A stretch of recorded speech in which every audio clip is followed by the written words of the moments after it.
Yo, Stan and Fandom, we're back with another video, bro, and today I'm going to be talking about anime. Anime is popular as freak now, which is what I have to say in the first minute of the video, which is still really strange to me. You know, it's unbelievable seeing One Piece have massive ads in New York, Jujutsu Kaisen having a McDonald's sauce tie-in, and Kaiju No. 8's anime having openings and endings by massive mainstream Western artists, which I guess means anime openings are going to be unlistenable trash from now on. It really makes me miss the old days of the insular anime community online, before every white girl started watching Hunter x Hunter. But I'm an early 2010s anime fan, okay?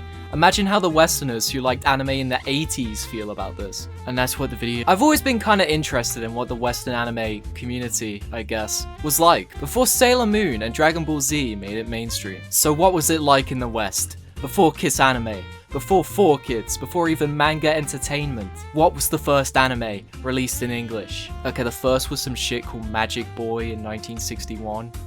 That's a bit shit. So instead of talking about this gay-ass Magic Boy, we're gonna be talking about some actually good stories of dubs before the 90s. That's what the video is about. Want some tea? Give me my tea, bitch! Okay, let's get past the uninteresting part first. Astro Boy was the first anime to be on TV and the first one to get any popularity.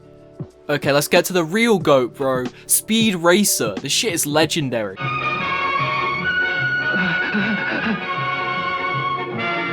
going over that cliff.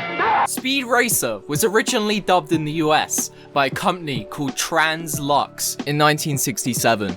They commissioned Titra Studios, a company that made English translations for foreign movies, to dub Speed Racer for TV for some reason.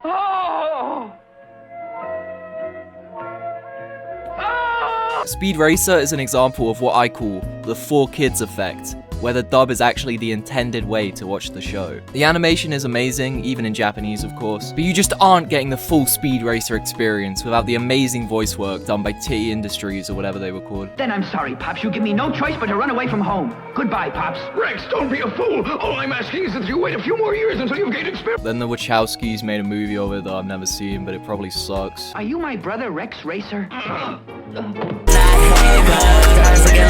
Western animation is often considered only for kids, which isn't helped by all you autists who constantly post about how Up and Toy Story prove animation isn't just for kids. But that's irrelevant right now. This was even more true in the 70s, until a movie called Fritz the Cat came out, and became the first, as much as I hate this term, adult animated movie. Bro, this movie's for adults. It's had a bunch of titties in it and social commentary that applies more today than it did back then, which I know is an overdone thing to say, but you know, shut up bro, it actually does. It made $90 million off a $700,000 budget, so other independent animators were scrambling to make their own movie to compete, with examples such as Down and Dirty Duck and Tarzoon, Shame of the Jungle. I had to censor the poster because the woman is being carried by penises. Important info, in the UK it was known as Jungle Burger, which is also what I call a black woman's pussy. But not everyone has the skill / slave labor necessary to animate their own movie, bro. So what are they supposed to do? Well, Xanadu Productions were having that problem.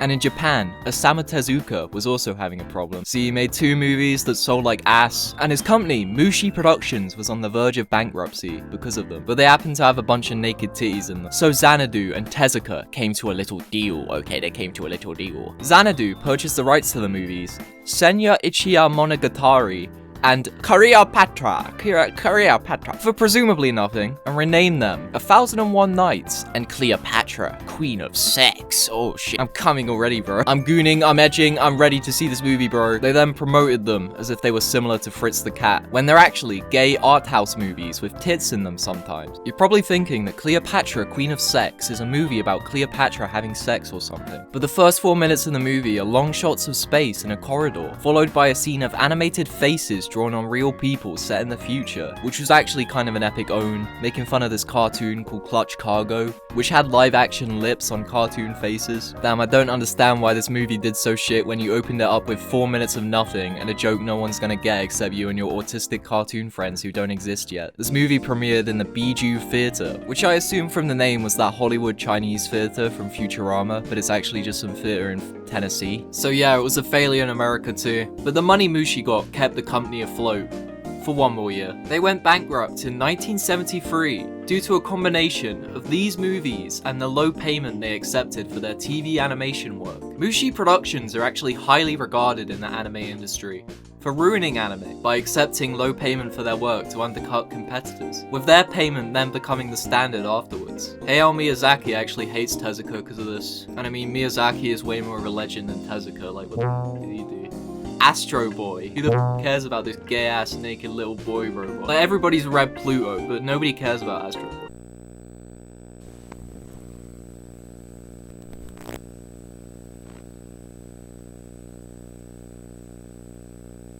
So there was this anime called Science Ninja Team Gatchaman that actually got 2 dubs for some reason. One in 1978 called Battle of the Planets, and one in 1985 called G-Force. Not to be confused with that hamster movie, that's actually different. The first one, Battle of the Planets, was produced by Sandy Cheeks Entertainment, well known for producing The Bill Cosby Show, which was well known for producing Very Sleepy Women. He saw the success of Star Wars and wanted something with space in it. You know, Sandy Cheeks, he just had to cash in. Get that bag, as the black people would say. Yeah, but it turned out Gatchaman actually didn't have much space in it at all, because it took place on Earth. So Sandy just edited in a bunch of footage of space, and then they would just say that the Earth was actually some alien planet they landed on that just happened to look like Earth. Bro, I honestly wish I was one of these people just taking this footage and making up some bullshit story. Like, imagine someone doing this to Naruto or One Piece. I mean, I guess it did kind of happen with One Piece. Who gave Luffy his lucky straw hat? Was it Usopp, Shanks, or Sonic? 4 Kids are honestly legends, bro. This was actually something that happened pretty often in the 70s and 80s, bro. Similar things happened to Space Battleship Yamato with Star Blazers, Beast King Go Lion with Voltron, and Carl Masek's company Harmony Gold made a whole business out of doing this with Super Dimension Fortress Macross, combining it with 2 other shows to make Robotech. I'm not a soy-lennial, so I've never seen Robotech, but honestly, stitching together 3 separate shows into one narrative is pretty impressive. Like, I was imagining there would be constant switching back and forth of source footage, but it turns out Robotech is actually in 3 separate parts across 3 different eras, much like JoJo. The reason they combined these 3 shows together is because back then, American TV syndication required a minimum of 65 episodes, and Macross only had 36. So they combined it with the 23 episode long Super Dimension Cavalry Southern Cross, and the 25 episode long Genesis Climber Mospedia. Robotech was very successful, however Harmony Gold could never get another hit, bro. They tried doing the same thing with Captain Harlock, which is another anime I've never seen, combining it with the unrelated anime Queen Minlan, both based on manga by Leiji Matsumoto, to make Captain Harlock and the Queen of 1,000 Years. Captain Harlock, weekday mornings at 7:30 on KTVT Channel 11, the Super Ones for kids. Which failed to get a national syndication deal, but apparently it got aired in a handful of markets for a season and then disappeared. So now it's hecking lost media, guys. We need to find this. Post this on the subreddit. We need to find this. Redditors assemble! But apparently this guy has 90% of the series on tape, so I guess it actually isn't. But that isn't the only Captain Harlock dub. There was another one that, thankfully, is not lost, because this one is so good, bro. I don't know. It's big and black and looks dangerous to me. It's on a collision course with Earth. Yep. It was made in 1981 by some company called Ziv, and this shit is so kino, bro. Greetings, I am Fanbed 3. I am beautiful. I love you. I like you too. Harmony Gold also did the same thing with Dragon Ball. Finally, a good anime. They didn't do the combining thing with Dragon Ball, unfortunately, but they did rename almost every single character. Goku was renamed to Zero, Bulma became Lena, Korin became Whiskers the Wonder Cat, Turtle became Tortoise, which thank god they changed that one. This series would not have marketed in the US at all if they didn't change that. Kuririn, that's his Japanese name, became Bongo, which sounds racist. Puar became Squeaker. Sergeant Metallic, whoever that is, became Major Fist. Oh my god, I wouldn't want that fist up, man. Ooper became Little Foot, because Dan Schneider worked on this dub, and Grandpa Gohan became Tendor the Great. This dub also created the name Master Roshi for Muten Roshi. By the way, Roshi, that's Japanese for master, so Roshi's English name is Master Master. What a big error they made. Now you all know what happened from there, okay, because you probably watched like 15 videos on it already. They dubbed 5 episodes and stitched together 2 of the movies to make an 80-minute special that was test marketed on several independent stations around the United States. and no one watched it. So the dub was lost, but now it's not, I guess. And the guy who posted the dub to archive.org also uploaded Ricardo Lopez's video diary. This was one of the first times something Dragon Ball was released in the US, along with Dragon Power on the NES. I don't know which came out first, and I'm not gonna look into it. You know, but maybe I'll make a video on Dragon Power at some point. No, I won't. But anyway, even though those series failed, they still had Robotech. So they'll probably be fine. In fact, they were making a Robotech sequel series, Robotech 2, The Sentinels, that was planned to run for 65 episodes and feature original animation this time. But then in June 1985, the dollar-yen exchange rate dropped from 1250 to 1160. I don't know if that's like dollars. I wrote this down poorly.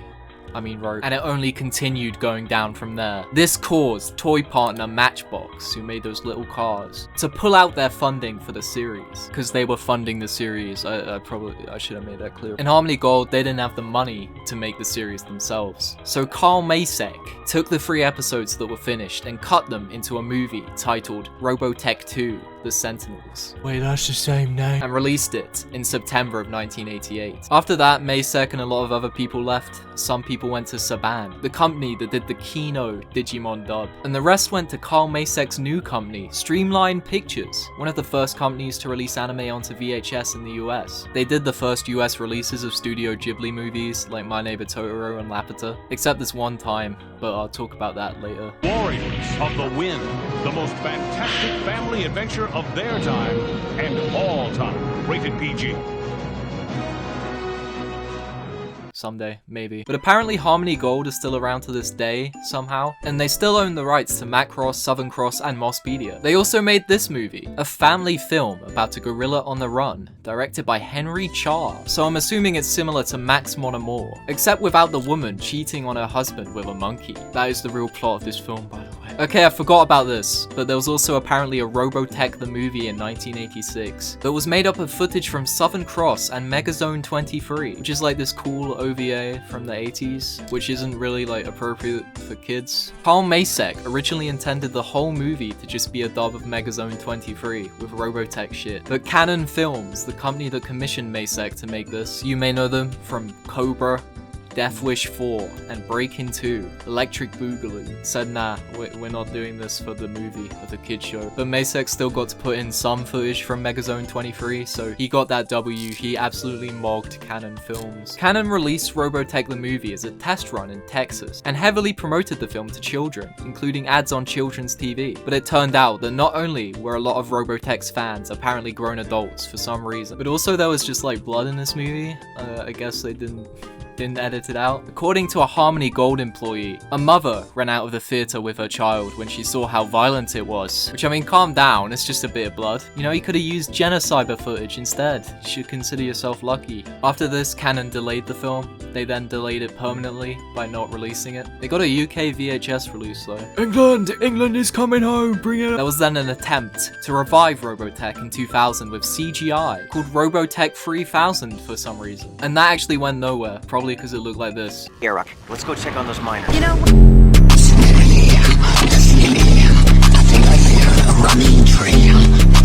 Then there was this PS2 game called Robotech Battlecry that actually looks kind of sick. And 2 new movies, one of them adapting an old Genesis Climber Mospedia OVA, and the other being original animation. And apparently Harmony Gold are working on a live-action Robotech movie in the future, because we don't have enough shit being remade already. But honestly, it feels like Carl Masek was genuinely a big anime fan and wanted to introduce it to America. And making this shit was the only way to do it in the 80s. But anyway, Battle of the Planets, that's what I was talking about at the start. You remember that? Not at the start of the video, but the start of this section. My dad actually watched the show as a kid. I put it on once and I told him it sucked, and he got really defensive, bro. Like, he actually got mad.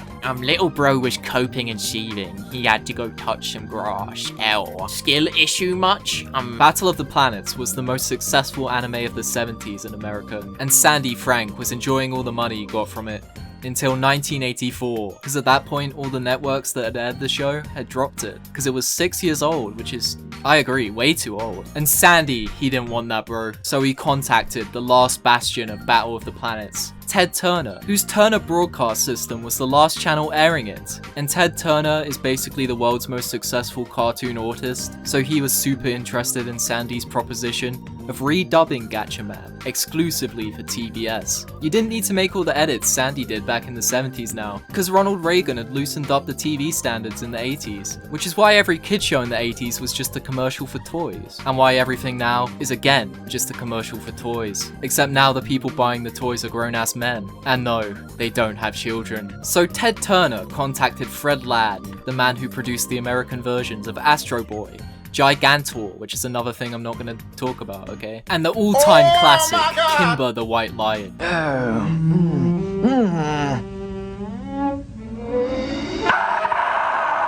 Rudy! Father! Climb on my back! Come on, hurry! Bit me? Oh, you bit my toe. Oh, my poor toe, that's not fair.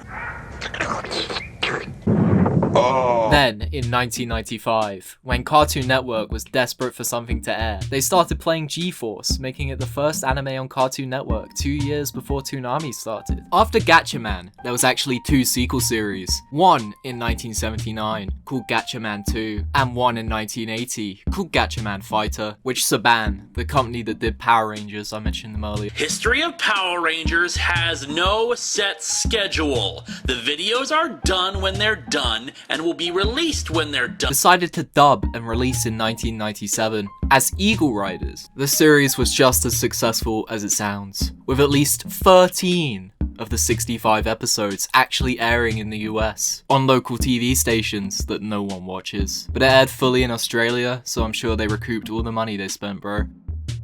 You know, I actually hate Australians.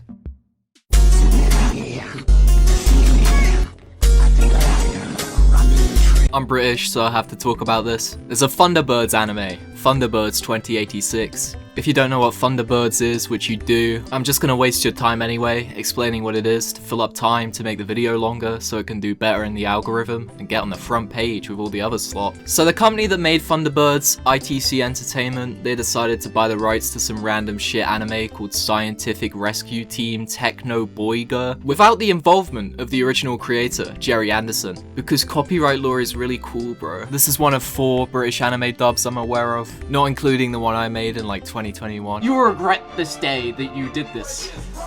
I am the heir of Tesco. Tesco is shit, fam. And honestly, I wish there was more British dubs, and like, I hate dubs, bro. But if everyone in Tokyo Ghoul had a British accent, I would watch that. And like, the anime sucks. Let me know if you like Sean as well. I'm not actually gonna watch any of this Thunderbird shit because I'm lazy and I have better things to do, like play Fortnite and scroll through Instagram reels. So that's all I have to say about that, I guess. I'm gonna end this video with this one, because this is probably the most important one of them. Because this anime being aired in America is when the first seeds of the American anime fandom appeared. Except it wasn't dubbed, so this doesn't really count, but it's called Raideen. It's a show about a robot with a big bow and arrow. It only aired in America on local Japanese community channels for Japanese Americans, but somebody recorded it on their VCR and decided to show it to everyone in a hall. And they all liked it so much, they made a club called the CFO, which had chapters all across the United States. That's what they called them, by the way. Chapters. Sounds like some kind of cult that would end with a mass ritual Kool-Aid drinking, so they could ascend to the afterlife of Fate's Day Night and be rewarded with 52 underage waifus. Honestly, if this was my first introduction to anime, then I would have written it off completely because this is gay. But apparently people like this. Like Paul Forder here in the comments. But that wasn't the only show they watched. They also watched Get a Robo G, which is also about a robot, and UFO Senshi Dai Apollon, which is also about a robot. They also liked Candy Candy, which is a series for little girls. I realize I don't have much room to shit on grown men for liking shows for little girls, but I'm just imagining a whole room full of sweaty fat grown men watching this show, and it's kind of free. But basically, these early anime fans weren't into cool shit like Dragon Ball Z and Naruto because they didn't exist yet, but also because they were all fat specky losers that like gay shit like D&D and Star Trek. Raideen actually did kinda get released in the US. Not the show though, but the toys. Raideen was one of the toys in the Shogun Warriors toy line, which had characters taken from a bunch of different mecha shows. Basically, I made this video because I spend too much time on Wikipedia. And yeah, I stole all the research in this video. And no, I'm not gonna credit any sources. What are you gonna do? Make a video essay about it? Jeffy, what are we doing here? Daddy, there's a really hot girl in here I want to raise. You could just walk up to her house, Jeffy. It's not gonna... Ring-a-ling-ding. Oh my gosh. Hello? Pomni! Baby, I'm so cursed, baby, you're the woman, girl.